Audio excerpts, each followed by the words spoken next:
With no further delay, I'd like to introduce Mary Flood Neely. Thank you. Hello. Welcome to Sunday morning, and it's lovely to see all of your bright, shiny faces. When I heard that the theme for this month was Sacred Reunion, I was really interested, and I've thought a lot about how the work that I do with forgiveness fits into the idea of sacred reunion and where the intersections are, where the blocks are. And so I really am pleased to be here, and thank you all. As you so kindly said, I do teach a model and method called Unconditional Love and Forgiveness, and I have been teaching and studying this method for about 12 years, and I've taught in churches and in venues as wide-ranging as Hazelden Renewal Center, the Shakopee Women's Prison, other venues, and what I've found in most places is that many of us have misconceptions about what forgiveness is and what it means. So I'm really pleased to have the opportunity to talk about it in the context of sacred reunion. So when I really first started studying this model, Unconditional Love and Forgiveness, intensively, about 12 years ago, I really realized that it was a way to forgive ourselves, to forgive others, to open up to unconditional love. And in this method, it draws on traditions from both psychology and from ancient spiritual wisdom. And from the spiritual wisdom part of it, there are actually two different kinds of unconditional love. And in our society, I think we get kind of an idea about what unconditional love means. But in this tradition, unconditional love, there's actually two parts to it. One is the ability to see the good in a person, in ourselves, in a situation, in an event, to see the good around us. That's one way of loving unconditionally.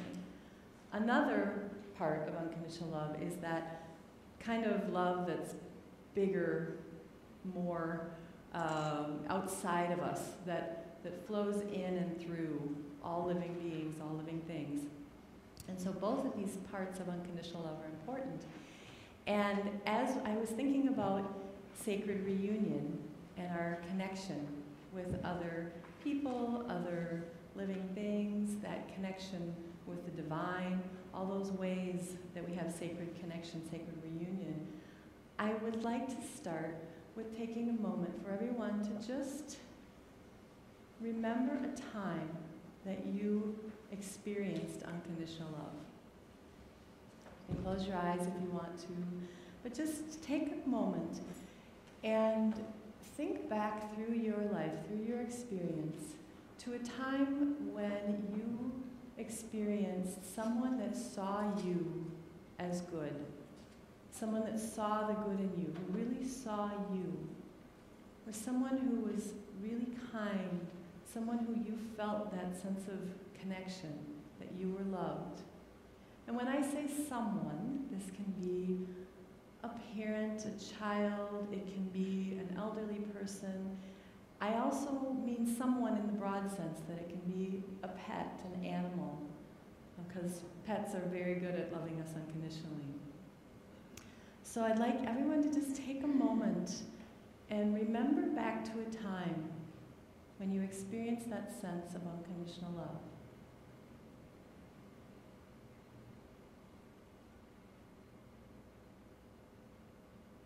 And again, even if it was brief, even if you had an encounter with an elderly relative, some weekend when you were a child and they really saw you, even if it was a short amount of time, or a loving pet that would always be with you.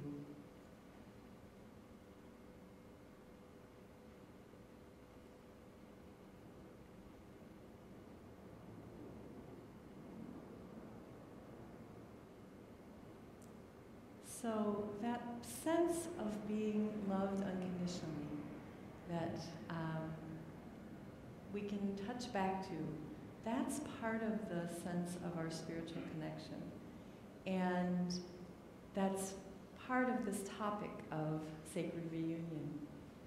Now, many of us can think of, a time, but we can't think of a litany of times where we felt that, sense of, I'm so well loved. And if you can think of a litany, I'm so happy for you. But what I have experienced for myself and with people that I've worked with is that many of us have obstacles to that. We have times and ways that we've been hurt. We have wounds. We have resentments. We have times when we've been let down that have become blocks. For example, if someone hurt us as a child, we might have kind of closed ourselves off to that same type of experience with another person, so we now have a block that we have a more difficult time having that kind of connection, that sacred reunion with another person.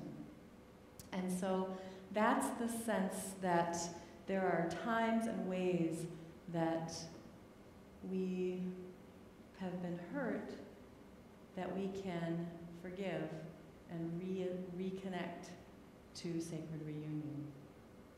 So now I would like you to all do another thing, and I want you to think about someone in your life that you would like to connect more with.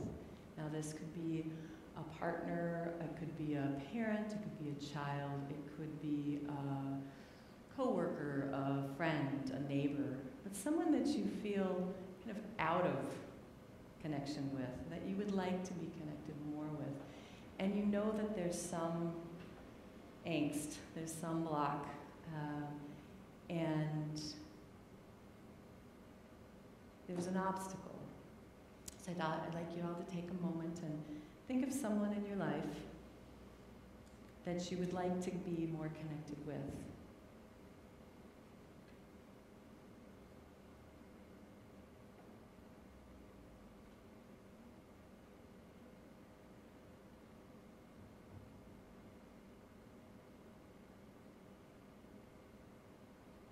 And my contention today is that person that you're thinking of is someone that there may be a need to forgive, either yourself or the other person, in order to open up the space for sacred reunion.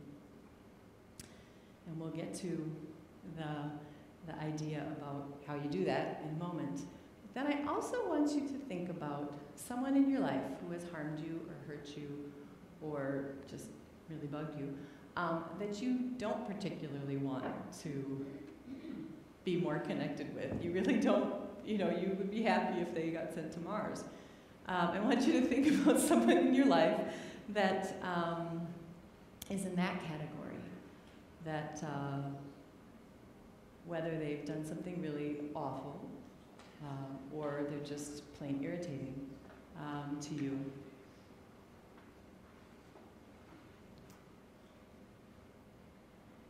And my contention in this case as well is that person is someone who's a candidate for forgiveness. And many of us, the response is, why should I forgive that person? They don't deserve forgiveness. I don't want to forgive them. And that's a completely legitimate response. However, our resistance to that is also an obstacle to our own connection with the divine. That sense of kind of hanging on to something, the irritation or the hurt, or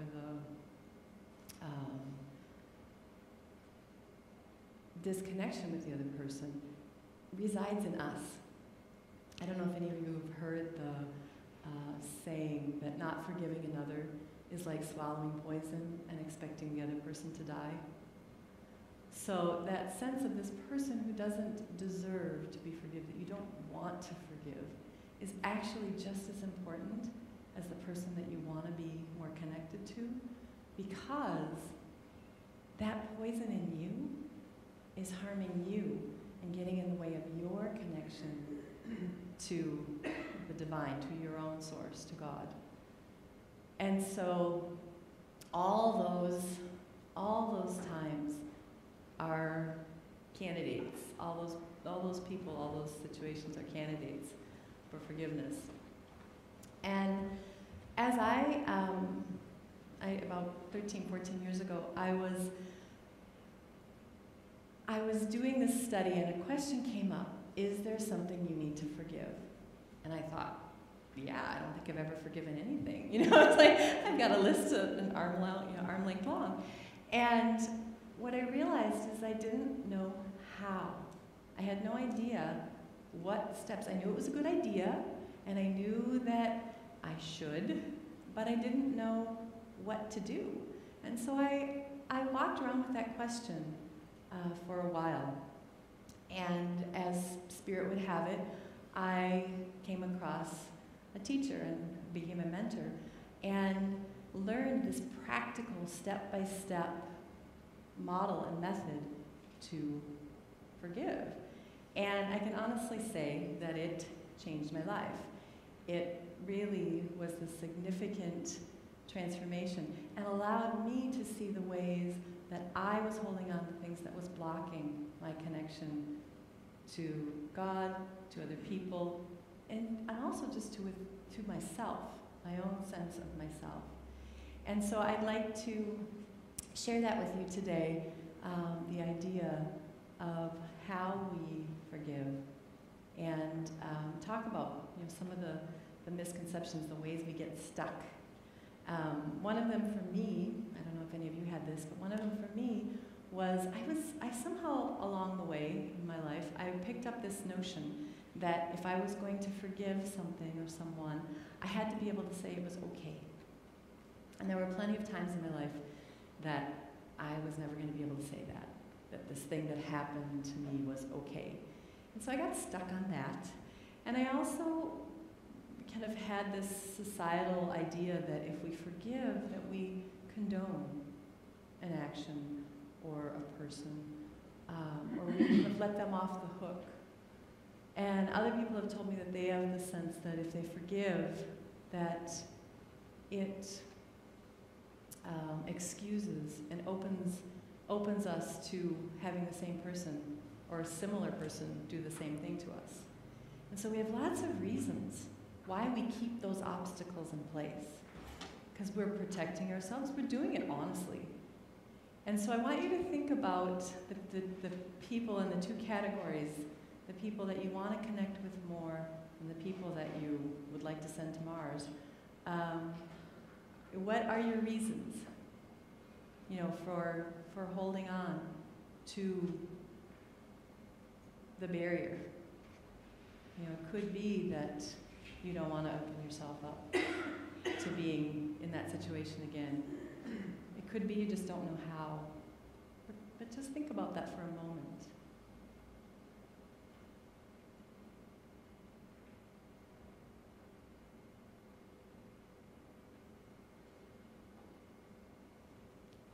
Now, the first thing I have to say that was the most surprising thing to me when I really learned about forgiveness was, as I said, it's this kind of step-by-step model that I learned. And the very first thing that we have to have is even a shred of will to change the situation, to change how we feel, to change our sense of connection to the other person. If we have that, we can start. We can kind of enter in. But the next thing is that we need to honor and acknowledge our emotional truth. And to me, this seemed really counterintuitive. This idea that forgiving was kind of this spiritual practice, or kind of I had to decide mentally that I was going to forgive, was what I came into it with. But this idea that we actually have to honor what's true for us, because that's the fuel for the obstacle. And so we have to honor that we're angry, that we're hurt, that we're betrayed, that we've been abandoned, that we've been disappointed. We have to honor that that's what's true for us. And honor that we came by that emotion honestly. Something happened that that triggered that emotion. And that our emotions are completely honest, and they're necessary. So the first really pivotal thing that I learned was, I don't deny that I'm furious. I actually acknowledge it. I acknowledge that that is riding around inside me. And the acknowledging and releasing of that emotional truth is critical. Because until we do that, we can't move forward. We can't move past, because we stay in that emotional fuel. And I'm not suggesting that anybody goes home and unloads their emotional truth on an unsuspecting family member or friend. This process allows us to create a safe container to express, acknowledge our emotional truth. And what I have found is there are very few places in our society that we really get a chance to be safe enough to honor what's true, to honor the depth of our emotional truth. And this process that I use and teach gives us that. And we're going to do a meditation toward the end of the service today, and you kind of get a sense of that. So, acknowledging the raw emotion is actually a key component to forgiveness. And that, when I first learned that, kind of turned the whole thing on its side for me. And then the second thing that was really surprising was that part of forgiving was canceling my expectation that another person had behaved differently. that I could cancel my expectation, my wish that they had behaved differently. And that's in our mind. So the emotional truth resides in our body. But in our mind, we get very attached to people doing certain things in certain ways. We have needs that we get attached to other people meeting.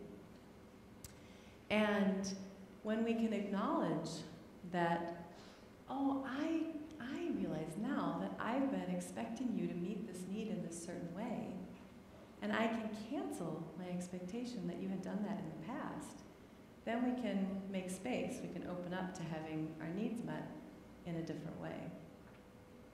And I will tell you a story from my own life that surprised me when I kind of realized this. I had been studying and using this model and method for many years, and I realized that I needed to forgive one of my brothers. When I was small, like a baby and a toddler, this brother was enough older than me that he would carry me everywhere. And so as a baby and a toddler, I'd gotten really bonded to him. And in fact, my mom says now that she was worried I wasn't going to learn how to walk as a child because I got carried around so much, And so I was very bonded, and I have other brothers who also carried me around, but he happened to be the oldest, so he was, biggest and, carried me in most, and I adored him. And when I was 5, he ran away from home, and he never really came back. And after I'd been studying this work and kind of going through my long list of things I needed to work on and forgive, I decided I needed to forgive him for leaving me. And so I started going through this process of accessing what was true for me emotionally. And what I realized is that I had assigned him the job of being the person who cherished me, the person who loved me unconditionally in my life. And what happens often when we assign someone a job to meet a need is we get really attached. And we decide that that person has to be the one. I won't be happy unless you do this thing for me. And this can be with a parent, this can be, I can't be happy unless you mother me properly, or, it can be with any person we assign a job. But I realized I had assigned him the job of loving me unconditionally. And I was really attached to it. And I was well into my adulthood when I figured this out. And the other interesting piece of it was he had been dead for several years. And I still had been so attached to him doing that job for me. So clearly he wasn't going to be able to do it. But I hadn't gone back and loosened my grip on him doing that job for me. So I had this expectation that that he would do that for me. So I needed to cancel my expectation that he had been the one that would have done that for me all these years. And in the process of canceling the expectation, I could open up to having other people do that for me. Other people meet that need for me in different ways, coming from different sources. I also realized in this process that I had been so attached to him doing it for so many years that I hadn't allowed other people. I had, been so attached there that I hadn't allowed other people from other places do that very important thing, that cherishing and that loving unconditionally. So it was really important. I really realized, the things that we expect really get us tied up sometimes with a specific person in a specific way. The other thing in that particular situation that I realized was that I needed to forgive myself for carrying that attachment throughout my whole childhood, teenage years, 20s, 30s. I realized that when my brother had run away from home, that I had already assigned him the job. And when he left, in my little 5-year-old brain, I decided that I must have done something wrong, that I must have not been good enough or not been lovable enough. And so I carried that forward. And so when I did this forgiveness about that piece with him, I could also forgive myself, because really that had nothing to do with me. Him leaving had absolutely nothing to do with me.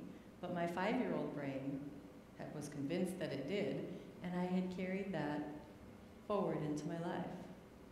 And so this sense of expectation, this sense of assigning a person a job, when we can acknowledge that, acknowledge what we expected, what we wished another person would have done, and we can cancel it and open up to having that need met in a different way, again, then we can move on. And until we acknowledge and release the emotional truth and acknowledge and cancel our expectations, we stay. We stay tied up with that other person and less open. We have much less space for our spiritual connection, our connection with other people, because we have so much tied up with this other person. And so imagine if you have a list your arm long of all these ways that you have these expectations and these wounds with other people, which I did, you start to really not have so much space for spiritual connection, for sacred reunion. So it's kind of this forgiveness idea is a bit like spring cleaning. It's a bit like cleaning house so that we have more space. And so this step-by-step process that I'm talking about, I've talked about 3 of the steps. The next step after we do the acknowledging we've got the will to make a change, acknowledging and honoring our emotional truth, and then acknowledging and canceling our expectations, is we energetically kind of reset our boundaries. A lot of people don't want to forgive another because they feel like their boundaries are going to get trampled. You know, if they forgive and open up again, then wow, I don't want to open up to having that happen again. And so the next part is about reestablishing our boundaries, that we do not need to re-enter into a situation that's not going to be helpful for us, healthy for us. And then once we do those things, we have really done the spring cleaning. We've made space. And we can open up to more unconditional love for ourselves, because that connection gets reopened when we've made space for it. And that we can also extend unconditional love because there's a way for it to flow into us and through us. So this sense that we've got, stuff that's an obstacle that's keeping us from sacred reunion, keeping us from connecting, having a tool is really what this process is, a tool to clean it out, to clear space so that we get to have more unconditional love for ourselves, and that it also extends out from us. But sometimes people think it sounds selfish, but the forgiveness work that I do and I teach is really for us. It's for us primarily. It's so that we get to have the sense of sacred reunion, sacred connection within ourselves, with our God, with our divine sources, and that we can extend it to other people.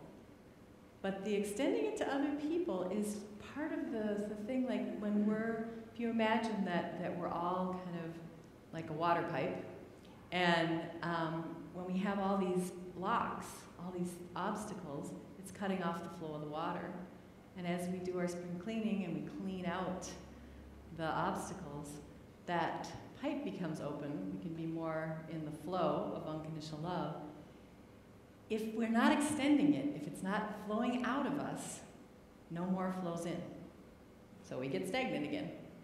So for us, it's the most beneficial if we've removed the blocks so that it can flow into us, and that also we're allowing it to extend so more can flow in.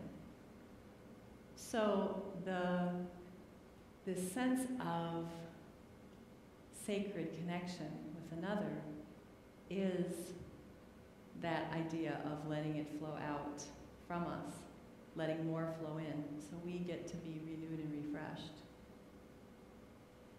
So I want you to, again, think of the person that you thought of when I asked you to think of someone that you would like to be more connected with. Someone that in your life that you feel some distance, some angst, something. And we're going to do a meditation, and I'm going to take you through a meditation of this process so that you can get a sense of what it would be like to forgive that person, to kind of push the big reset button on your connection and have a sense of sacred reunion. So I want you to imagine, and you may have to close your eyes for this, but imagine that you can have this person sitting in front of you, like in a chair, facing you. And in this meditation, this person can be any age that you need them to be, whatever feels appropriate. And I want you to imagine how they're dressed and what their hair looks like. And imagine them fully sitting in front of you. And this is also kind of a magical time that they're receptive and open to whatever you have to say, even if that wouldn't really be true. And that they're not going to respond. They're not going to talk back no matter what you have to say to them. And I want you to imagine that you're going to just tell them, and don't do this out loud, you're just imagining it, that you're going to tell them that you have the will to make a change in your relationship with them. That you have the will to forgive them.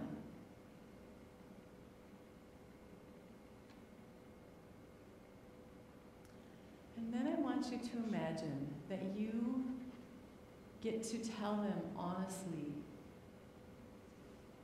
exactly how you feel, what has happened between you, and you get to tell them in detail about the ways that you feel hurt, the ways you feel angry, the ways you feel betrayed, disappointed, and how it's affected your life. You get to really honestly tell them, and it may involve angry words, it may involve stamping your feet. I want you to imagine what it would be like to really tell them the truth about how you feel.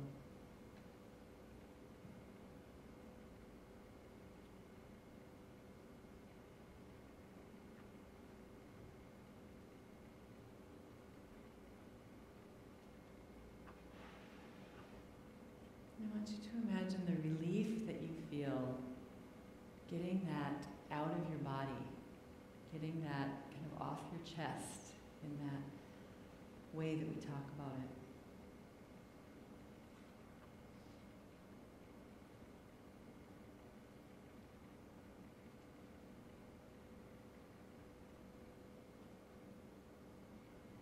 And again, the person that is in the chair facing you isn't responding, they're neutral, open to what you have to say, and you get to tell them what's true. You get to say, you did this, and I was really hurt. The whole truth.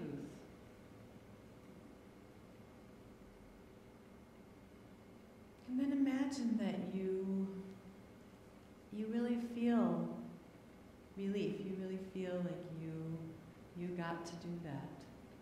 You got to tell the truth, to really acknowledge what's real for you. And then the next thing that you get to do is acknowledge what you wish they would have done instead. That you get to acknowledge your expectations. You get to honor what's true for you in your mind. That you could say, I really wish that you had done this, but you didn't. And I will move on, and I will cancel my expectation. And you get to honor what's true in your mind.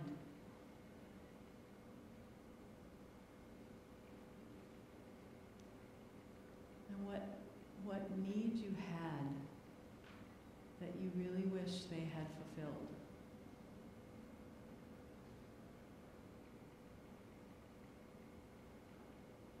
And you get to say, I cancel my expectation that you had done that in the past. And I open up to having that need met in some other way.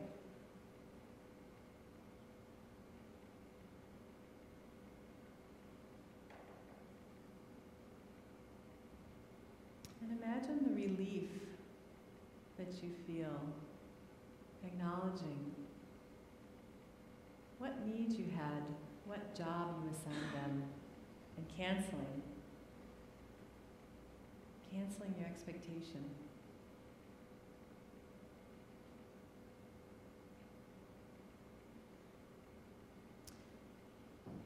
And then imagine that you can see yourself, your whole energetic self, and notice the things that are kind of tagging along with you in your energetic body and your bubble, your aura around you, that are really that other person's responsibility.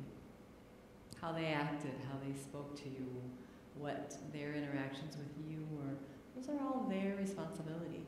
And you get to tell them, I give you full responsibility for your actions and your choices, and I take full responsibility for me.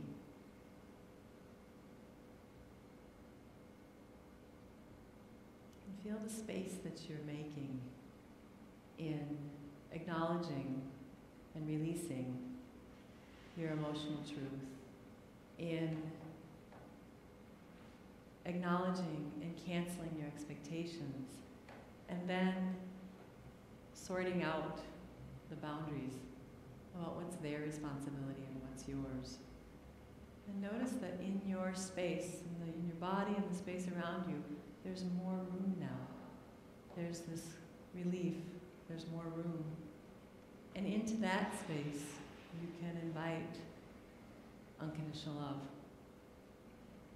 You can invite your sense of the divine, that unconditional love that's beyond our personal experience. You can invite that into your space, into that newly created opening that you've made by acknowledging and releasing your emotions, by canceling your expectations, by sorting out the responsibilities that aren't yours.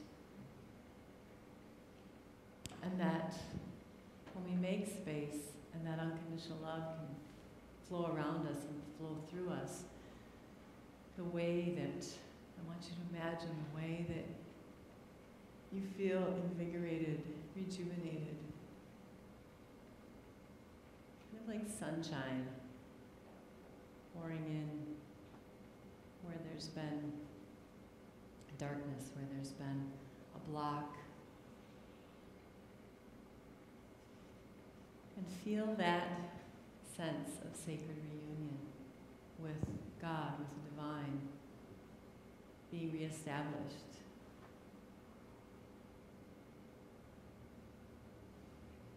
And the relief and the release of that. And when you feel full of love, full of sunshine, that it's so much easier to extend and have sacred reunion with another, with the person that you want to have more connection with, and that you can send them a portion, and more is coming in to renew and refresh you. And once we establish that sense of sacred connection, sacred reunion, we also have more ability to see the good, the other kind of unconditional love.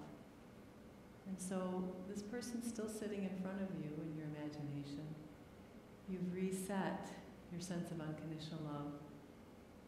And then you get to spend a moment seeing what's good in them, seeing the good, accessing that part of unconditional love.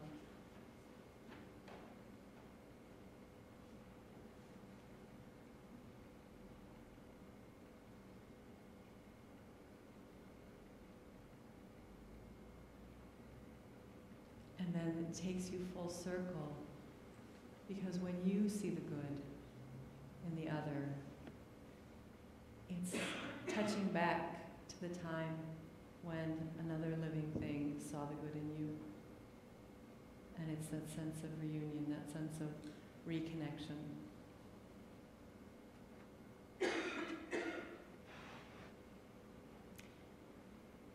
And then imagine that you can acknowledge, thank the person that's sitting in front of you, or whatever part of them was listening.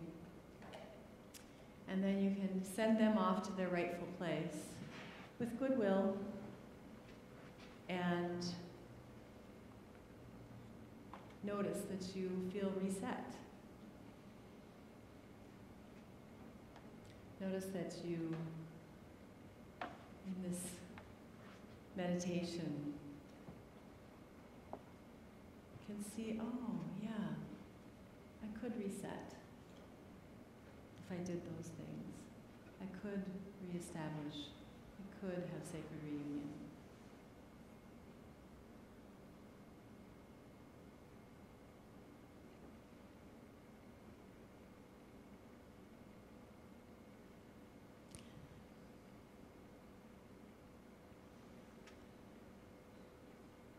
So bring your attention back to our space here. And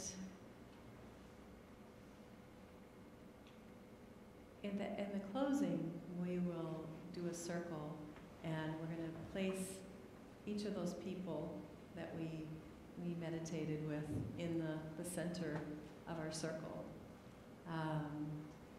But for right now, I want to remind you that this process really doesn't involve having that person that we need to forgive physically sitting in front of us. Even when we do this process, in the fullness of its experience, we have a chair in front of us that we imagine the person sitting. Because as much as it's all important, having the actual person sit in front of us isn't always practical, but it's often not helpful. It's often not helpful for that other person to hear our completely raw emotional truth. And so we get to do that, to release it out of ourselves without having the other person have to witness the whole thing. It still does allow us to have the sense of reunion with the other person. And now let's talk a little bit about the person that we thought of that we don't want to have a sense of, we don't want to, we'd like to send off to Mars. The process is the same, but we don't have to, in going through a forgiveness process, we don't have to feel warm and fuzzy about another person. We don't have to want to spend time with them again. We don't have to, want to be with them. The goal of forgiveness is to be able to extend unconditional love in the way, not in the way we define it in society, but in the way I'm talking about, that transpersonal, above and beyond the personal, unconditional love, goodwill for wherever their journey takes them, and to be able to see the good in ourselves, in the situation, or in the other person. Because sometimes really, really awful things happen. Sometimes really horrible things happen. And if someone has done something really horrible to us or someone we care about, or even to a stranger, and we think it's really awful, we don't want to spend time usually with that person. We don't want to see the good in them. The idea is that we can acknowledge what our emotional truth is. We can cancel our expectations that they had done something different than what they did. And we can send goodwill for them on their journey, whether they're living or dead. And we can see the good in ourselves, how we're stronger, how we're more courageous, how we're smarter, whatever it is, or the good in the situation,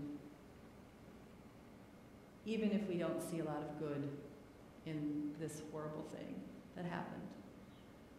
But in doing that, in resetting our goodwill, in resetting our ability to see the good, we are also clearing that out of ourselves and making more room for connection, making more room for connection with another person, with the divine within ourselves.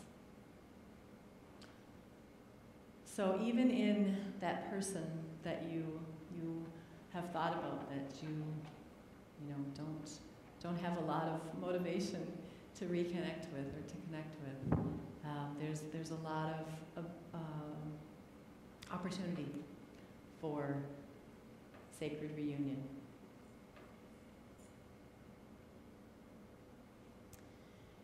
So I would like to have everybody take a moment and stand up.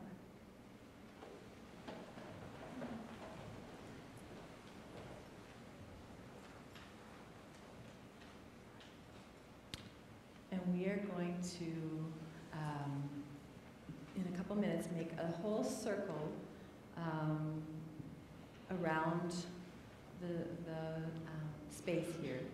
And in the middle, as I said, we're going to imagine that all the people that were with us in meditation are in the center of the circle. And we're going to weave that sense of unconditional love and sacred reunion around the whole space and holding those people so that we can create a sacred reunion here in this space in this morning. So this model and method that I've been talking about, this unconditional love and forgiveness, applies. It applies to everything from a person that cuts you off in traffic that really irritates you. It applies to, the really horrible, horrendous things that happen in life. It's applicable to people that we want to be in connection with, people that we don't. It's applicable to anything that causes you angst. If you hear a politician on the news and you have to snap it off because you can't stand to hear that person, it applies there. If you have a neighbor that consistently bugs you, it applies there. And the nice thing about it is that it's something we get to do for ourselves that allows us to connect, to unite, to reunite in all the ways and the situations in our life. And so I would like you just to take a moment and look around the room, that you are all loved unconditionally. You are all good. And that each and every one of us has the power to unite and reunite. Each one of us has the power to step in to unconditional love and to extend goodwill and the ability to see the good to everyone we are in contact with, everyone we are aware of. I thank you. Thank you for listening and for participating in the meditation. And we're going to do an offering. Is that right? Yeah. So go ahead and take your seats again. Lovely. So take a moment and feel the unconditional love that is filling and surrounding this space. The unconditional love from God and within each of us. And see the good in each person in this circle. Feel the power of that, all the good, all the unconditional love here in the room. And I want each of us to imagine the person that you used in meditation, that you imagined forgiving, that you want more connection, more sacred reunion with. Imagine them in the center of the circle, that there's like this bright, shiny place in the center of all this unconditional love, all this good.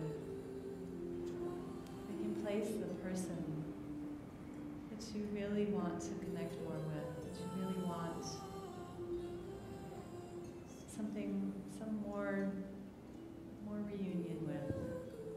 Place them right in the center, being blessed and held in unconditional love.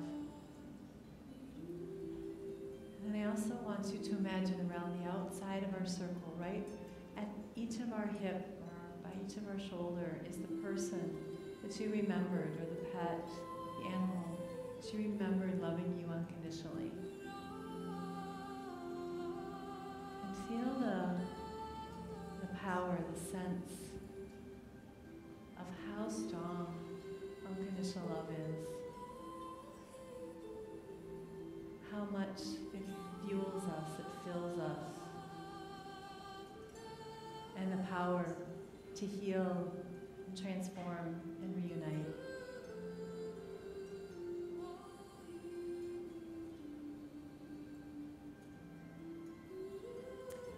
I offer my thanks to God and to each of you for the unconditional love and the good in this room. And I offer each of you this sense of unconditional love, this sense of reuniting, reconnecting, for you to go forth into the world, into your Sunday and into your week with more rejuvenation, more love, more space for connection.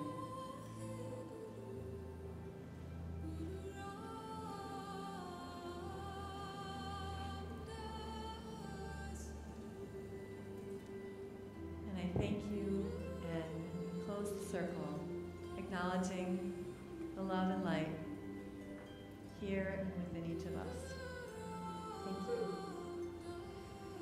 Thank you.